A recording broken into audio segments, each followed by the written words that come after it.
I don't know. Yeah, me neither. That could be a cupboard. That could be. Yeah, that actually sounds like a cupboard. It's got that hollow sound to it. And Yeah. the kicking worked, actually, but don't hurt yourself. Box. Equals cupboard. Do we write what it's for? Yeah. And then you can put together basically a whole, like a run sheet of where the characters will move around the kitchen. I thought that this was pretty good. Because you've just got to rehearse it like anything else, won't you? Yeah. You do whatever you need to do to make this work. Are we going to use these? They're not really.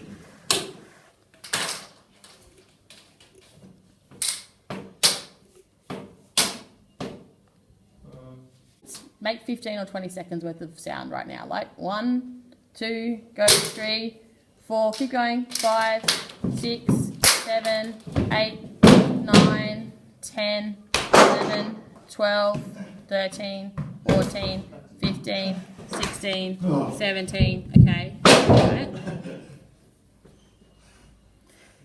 So it's realism at that point. How do you turn it into black comedy? What is black comedy?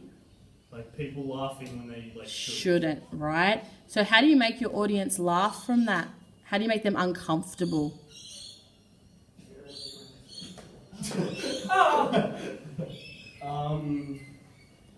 Australians can handle violence. At what point does it become uncomfortable for us?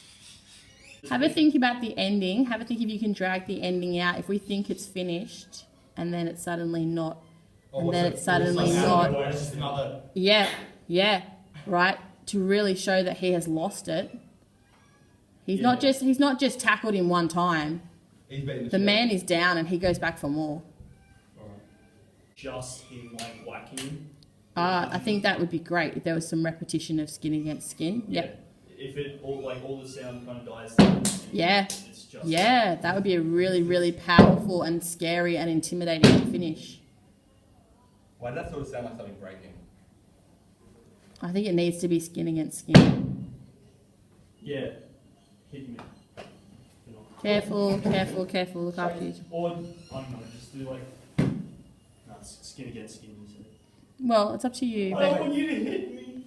Please don't hurt each other.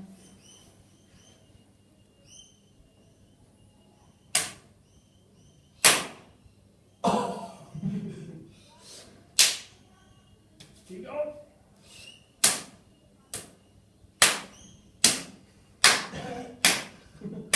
Does that work? Actually, if that's slower, it might work. Nice. Nice, but we're not doing it again. You poor we'll things. do You're it really again. throwing I'll do it yourself again. in. To see the other person's hand as being their head or their chest or their nose or something, so you're punching them. The sounds are good.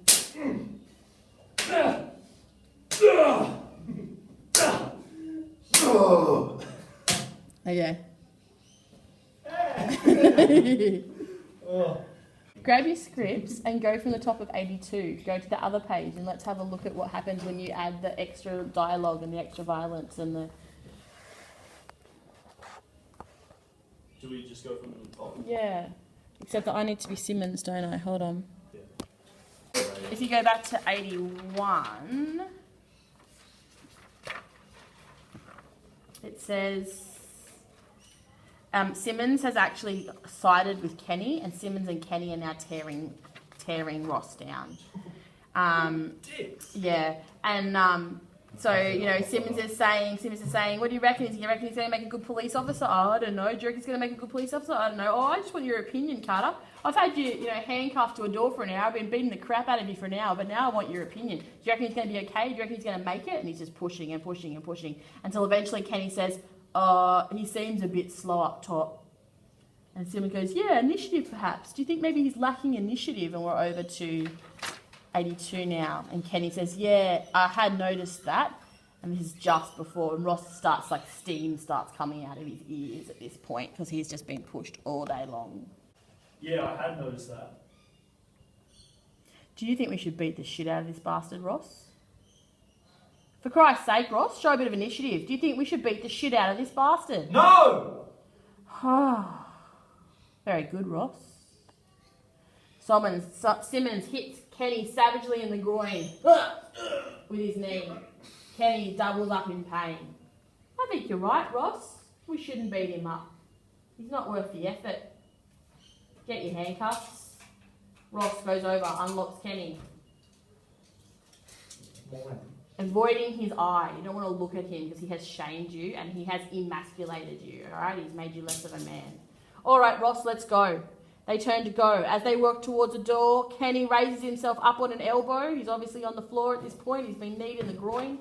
He raises himself up on an elbow and yells venomously after Simmons. You dead cunt. We don't want any more trouble from you, Carter. I'll get you one day, boy. I'll get you, you animal. I've got a lot of mates. Think yourself lucky I didn't charge you, Carter. Don't push your luck. Get out. Go on. Get out, you animal. I'll step out of your house one. You'll step out of your house one night and you'll get it, boy. Kenny Carter doesn't forget something like this. Now piss off to your police station and crawl back into the woodwork. Book him, Ross. Abusive and threatening language. Book him. Ross walks over. Here we go, boys. Towards Kenny, picks up the chair, threatens him. I'm placing you. Don't come any closer, shithead. I'm placing you under arrest for abusive and threatening language, Carter. I must warn you. Get out of my house, you bloody grey half-wit. You've had your fun now. Get out. I wouldn't advise that you attempt any attempt. I added a deliberate obstruction and menacing behaviour, Ross. In addition to the earlier charges, I'm charging you with deliberate. Go at him. Do you think that uniform makes you a big man or something, eh? Christ, 100 bloody uniforms wouldn't do anything for you, boy. You're the bloody dregs. There's no bloody doubt about it. I've seen some cowardly fuckwits hiding behind their uniforms in the night time, but without a doubt, you're the bottom of the bloody barrel. Ross can't take it any longer. He goes temporarily berserk. Let's go! Yep. Launches himself at Kenny, who's taken by surprise, drops the chair. Ross knocks him to the floor, punches him, starts bashing his head against the floor. Kenny breaks free, backs away in terror and ferocity at Ross's attack. He breaks away, really good, crashes and blows. Let's go! Eventually, after a while, there'll be a silence. Keep going, keep going.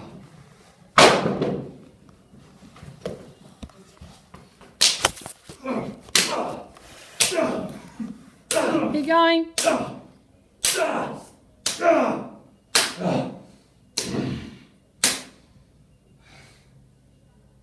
And Ross comes out. You're on the floor. You're Gonskis, man. You're bleeding from the brain at this point. And he says, Simmons goes, "Did you let him get away?" Ross is out of breath. Literally. He's been working hard backstage. He seems dazed. "Did you let him get away?" Ross is frightened. He looks at Simmons. I killed the bastard, Sarge. Come on, Ross.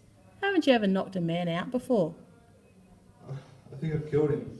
Well, you better not have bruised him, boy. I hope it was a nice, clean punch on the chin.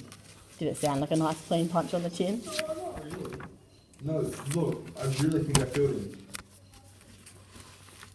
Yes, well, I'm afraid we're going to have to report this incident to cover myself in case anything does blow up. But if you hit him on the chin, you should be all right. I lost control, Sarge. I just lost control. Control is something we're going to have to learn, boy. Control is the essence of the law. Can you take over as Simmons, please? Yeah. I couldn't stop myself. Whenever you hit a man, Ross, you should know exactly how hard you're going to hit him. Come together. A full minute before you land the blow. That's a good little rule to remember. Christ, Christ, Sarge. What's going to happen to me? Don't worry, boy. I've got a hand in a report.